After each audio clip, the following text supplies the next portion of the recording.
Shalom Havrim, that is hello friends in Hebrew.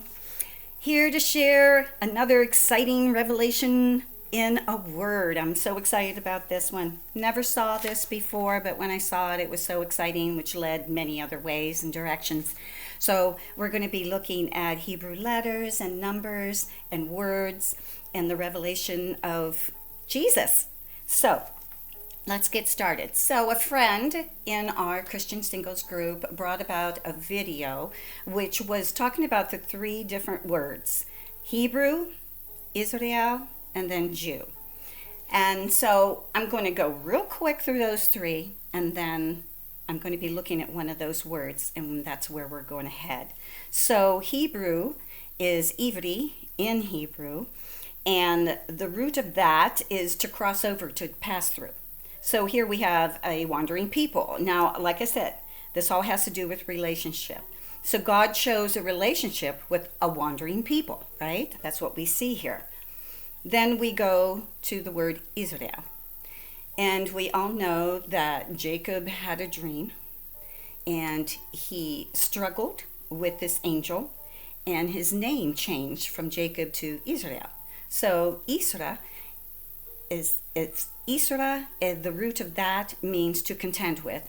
El is God, so to contend with God. And as we see in Israel, this is continual. I mean, through the whole Bible, contention with God through the people. So here, God chose to have a relationship with a contentious people, but that doesn't mean it was bad. It's just that they are strong. He knew they were a strong people, but they would be having this struggle going on because we are sinful nature. And then we look at Jew, which is looking at the word Judah, which is Yehuda. And so that is the word I want to look at, because as soon as you see it, you're going to just go, oh, wow, this is so cool.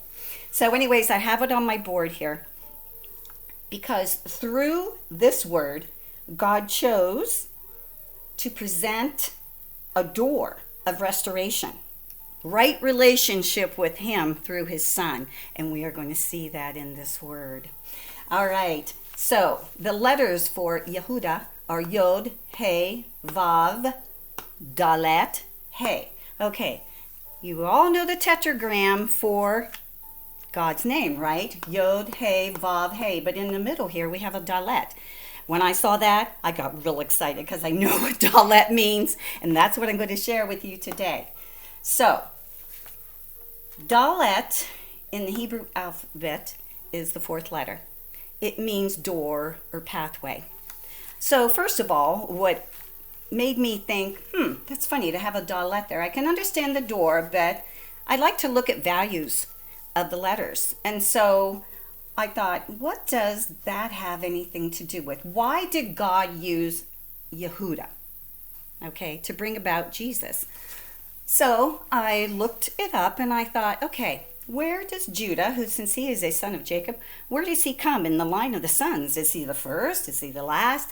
You know what number he was? Number 4. Number 4 is the value of the Dalet, because as I told you before, all these letters have values. So to me, that was so exciting. Like, oh my gosh, he's telling us right there, through the line of Judah, the door to God, right? Yay. And we all know that Jesus came from the line of Yehuda, right? All right. We got it.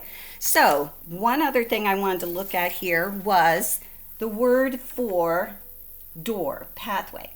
It is derech. So immediately it brings me to what Jesus said. What did he say? I am the way, the truth, and the life. Okay. I am haderech, haimet, vehachim.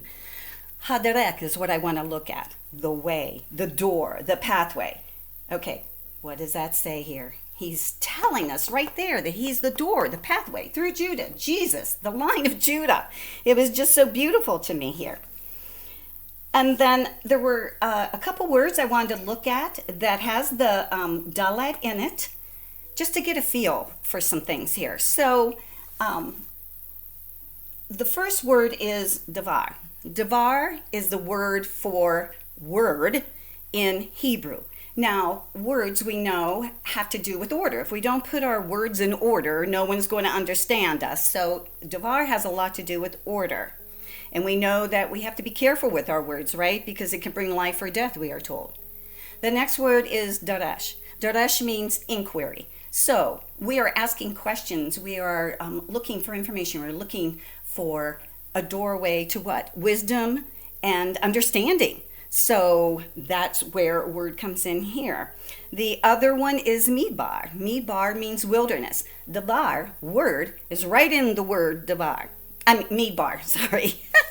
And so when we are in the wilderness, it is a time for us to listen to God speaking, and also for us to be speaking and seeking Him, but mostly listening for God, because we're taken into these places so that we can have relationship with Him. So we find that as a doorway, right? In the wilderness is a doorway back to God, as we are inquiring and looking into things, and we are finding a doorway to His wisdom and everything. And in His Word, we see the order of how we are supposed to be and live our lives. So to me, that was just beautiful. So there are a couple of scriptures, but before I even get there, I prayed before I started doing this today, and one of my memory verses came to mind. I don't know why, but I do now, is the grass will wither and the flowers will fade, but the word of the Lord will stand forever. Now the word stand stood out to me, and immediately I knew I had to get up and look it up. So I looked in my Hebrew, my book that has the Hebrew verse, and I saw the word. It was yakum. So I looked up the root, and I'm looking at that, and it was so amazing. So yakum means, hum means to rise. All right? They're saying stand. It can mean to stand, but it means to rise. And then the yod in the front of a word would mean future. So as we look at this, yeah, we could look at it easily and say, okay, everything from the world will fade and God's word will last forever. Okay, that doesn't mean that much. However, look at it this way. All right? The things of the world are going to fade away or go away. But the word, Jesus, He will rise forever. I saw that, and it was just so amazing. I was so excited. So I had to share that with you, because the next couple verses I'm going to share with you, you're going to recognize, and it has to do with the word direct, way, pathway. It has to do with Jesus. And they're all in Isaiah, and so was that verse I just said. So in Isaiah 40, a voice is calling in the midbar, the wilderness, to clear the way, derech, for the Lord, right? And then in Isaiah 43, I'm about to do something new. I will make a pathway, derech, in the midbar, wilderness. Right there. It's all about Jesus. And so, to me, it was just beautiful, all that. Now, I want to get into the numbers about it. I'm trying to do this really quick. I know it's a lot of information. I'm trying to make this quick so that you don't get bored, but I hope you're excited as I am about all this. So, as I tell you, these letters all have numerical value. So let's look at that, okay? So, if we look at the word for God, it's Yod-He, Vav-He. Those add up to, we have 10, 5, 6, and 5. That's 26. Now we have a Dalet. That value is 4. It's fourth in the alphabet. So now we have 30. Okay, so I'm looking at 30. Went through the Bible, because I know he does not put numbers in there just for show.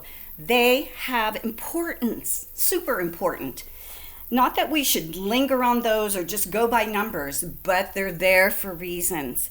And so I wanted to look at the number for 30. So I looked at many different things. Supposedly, Jesus was 30 when he started his ministry, okay? Now, 30 is also the acceptance of priesthood. You could join the priesthood at age 30, and then at 50, you had to leave. So here he is, starting his ministry, okay? As a priesthood, they can start at 30.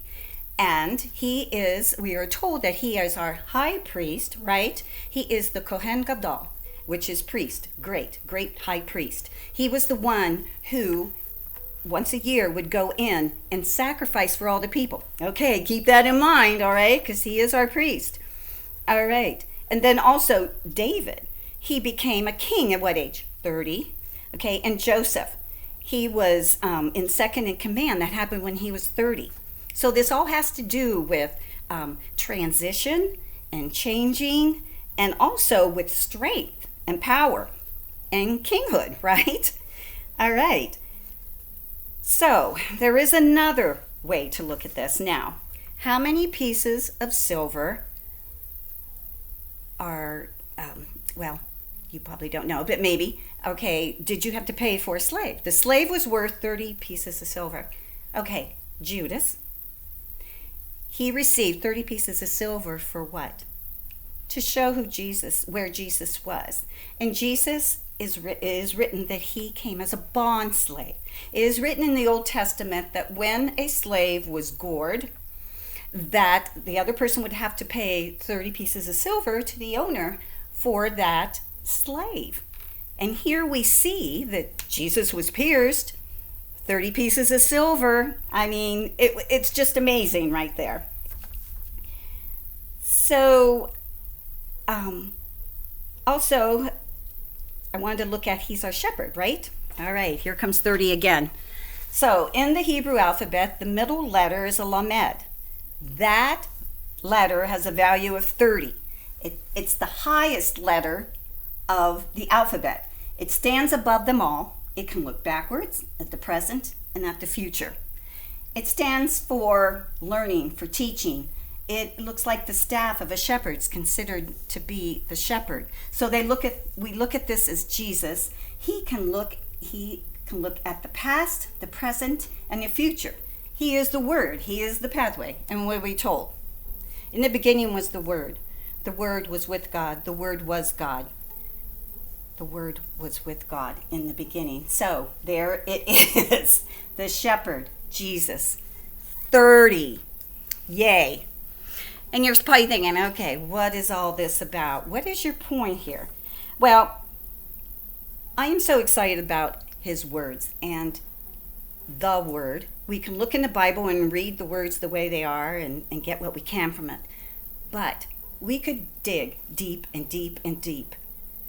And he has hidden treasures in there, gems for us to find.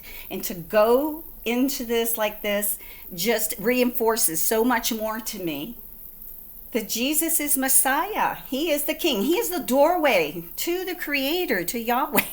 I mean, it's just right there. And all of this just confirms all of that to us.